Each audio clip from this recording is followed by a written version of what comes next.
So good morning everybody, and welcome to the Federal Alliance for Safe Homes Flash annual results news availability, where we talk about our annual survey with homeowners before hurricane season begins.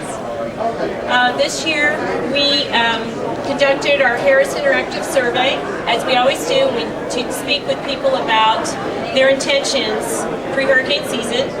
We really thought that we would find that because of Superstorm Sandy, that they had very enhanced and increased intentions to prepare. And we were pretty excited about it. Unfortunately, that's not exactly what we found. People are generally more aware, and they may even be willing to do some of the more achievable, simple things. But unfortunately, they're still leaving some really important things on the table, like roof strengthening, boarding up windows, and other things that are going to really make a difference in a storm. So in response to the findings, we've come out with this year's campaign. It's called Mitigation 2.0.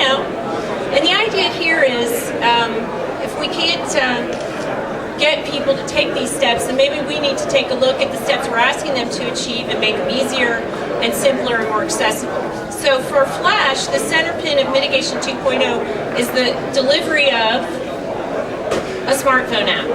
Okay? What we've got here is a precision app that for the first time ever aligns the fast, precise weather alerts with the tips and information in 2 languages to help you combat that weather threat. Okay? We're pretty excited about it. And really, Mitigation 2.0 goes beyond just a smartphone app. I have to put this down because it's actually going off right now because there is a flood warning in Leon County where I live. But it's just another way of looking at how we deliver information. Our survey results and all the research we do with homeowners always tells us that people find mitigation, which is the part where you do something to your home. Preparedness is really typically how you get your family ready. Very important stuff, bottled water, and kids evacuation planning. But what really comes down to with mitigation is how are you going to make sure your roof is on? How are you going to make sure that the windows don't, crack and blow through? And that's hard stuff, okay? So we've taken a look at our entire offering of consumer information. We've redone it. We've made it leaner, easier. We have DIY, step-by-step things you can do. We've even broken them down into things like 1 hour, 1 day, 1 weekend. And really all with the effort of making it easier for people to get ready and get ready in a way that works, okay? So as you can see here in the show today, we have our partners with us, and all of them have committed to Mitigation 2.0 and new thinking around how they, whether it's a product or a service or a leadership individual here, how can they join in Mitigation 2.0 and just help people, not be overwhelmed so that they can be ready when the storms that we know are coming hit them. So I'm going to toss this over right now to one of our partners from Kohler. Obviously, they're going to talk to you about their world-renowned, they're a world-renowned provider of power generation, but we're also very fortunate here to have Ed Grande, who's also a plumber. And he has some great tips and some easy achievable things for Mitigation 2.0 that he's going to share. So, welcome in. Thank you, Leslie. It's a pleasure to be here on behalf of Kohler Generators and Flash to talk about Mitigation 2.0. And being a master contractor who hosted TV shows on the Do-It-Yourself Network, Leslie and her team came up to me. They said, Ed, would you mind giving some simple tips, keeping in line with the simplicity of Mitigation 2.0 and what people should do to plan for storms? Now, she also mentioned I'm a plumber, so it's got to do with water. And I've seen this firsthand. During any big rain event or hurricane, what you really have to watch out for is water flooding your basement or flooding your home. So the simple home improvement tip I can give you to prepare is to make sure your 3 G's are in order. Now that's very easy to remember. 3 G's. What do they stand for? Your gutters, your grading, and your groundwater. Now your gutters, we're familiar with those, the system that carries water away from your roof and away from your house.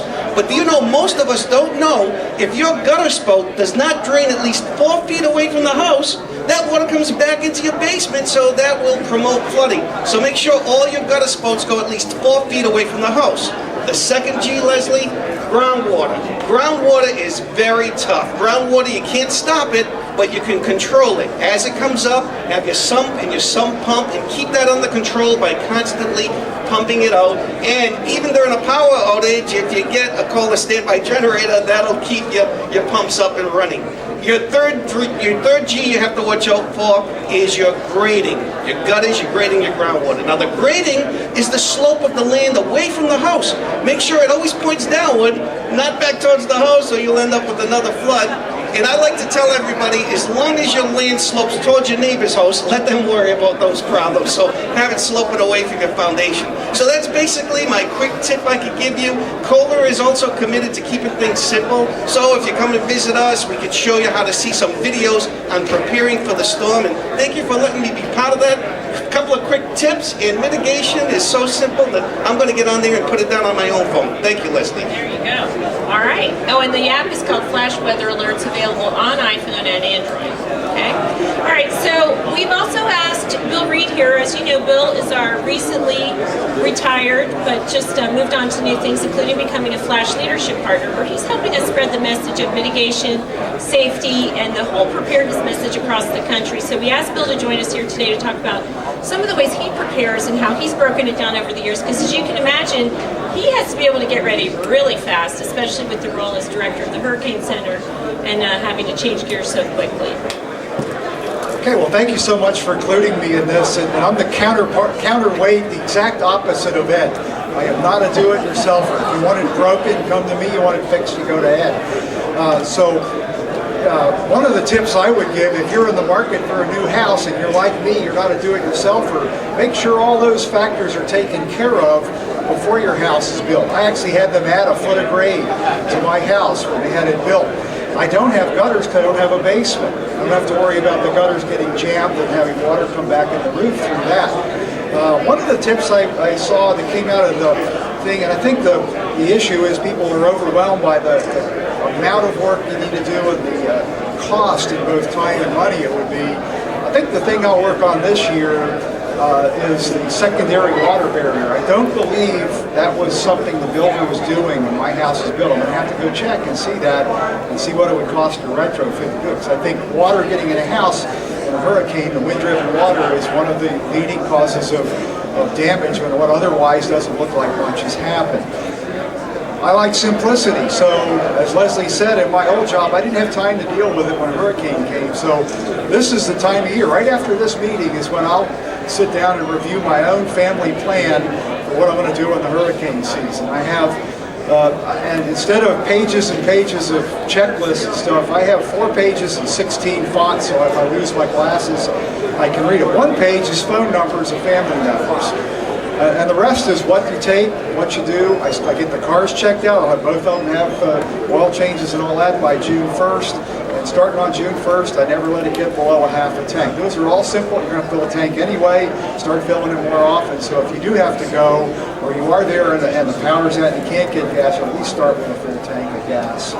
I simplify and minimize actually what I would take to just the most important things, and I'm constantly starting to scan and keep electronically those items that I don't have to have a hard copy of, so I don't have to worry about that much. And we've got 3 dogs, and they're going whenever Donna goes. The hotel, make sure wherever you're going to go is you have a place where you take the pets so that doesn't become part of your anxiety.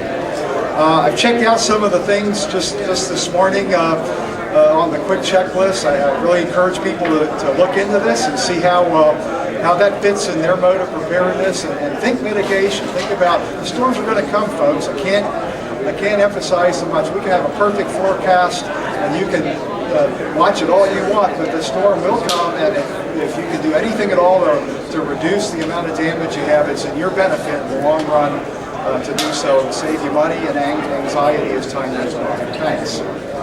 Thank you, Bill. You know, the information we're talking about is available through our new app. It's also available at flash.org.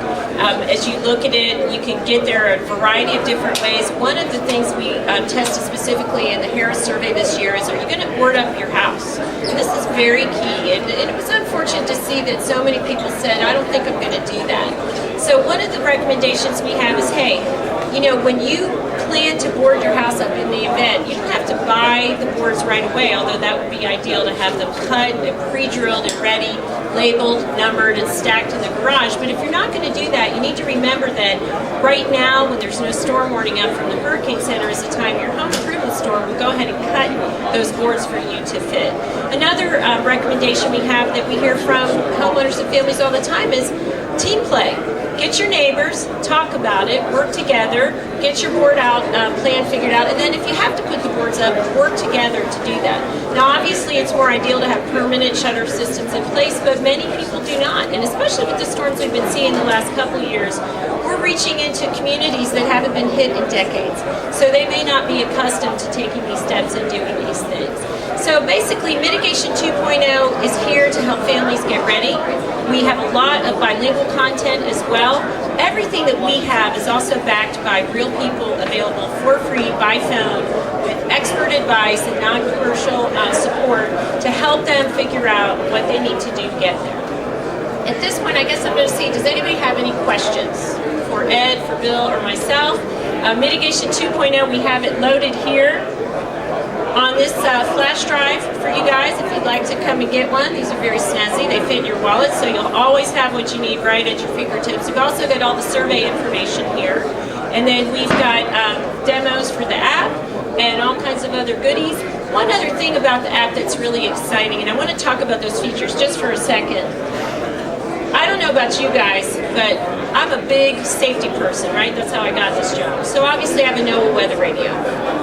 My NOAA weather radio is wonderful, except that sometimes I get warnings that are further away from me than I need. One of the beauties of the new app is it's more precise, and in most cases zip code based as opposed to the whole 5-county area that I live in. So I'm going to get fewer warnings. One of the other things I really like about this is it's text to speech. So if I'm driving in my car, and we've seen testimonials about this type of app from others where they're driving along and it speaks to them, tornado warning. And they're driving into the direct path of a tornado. This is a life-saving opportunity. It's also very customizable. You don't have to get any of the warnings, but the ones that you get that are relevant for your area will keep you safe from harm. And then last but not least, and there's a whole bunch of other features here, we can share the details with you. If your power goes out and you keep your phone charged, we will also be streaming from the National Hurricane Center during the time of the hurricanes as the watches and warnings go up. So you'll be able to stay on top of what's happening with the storms here. So do we have any questions?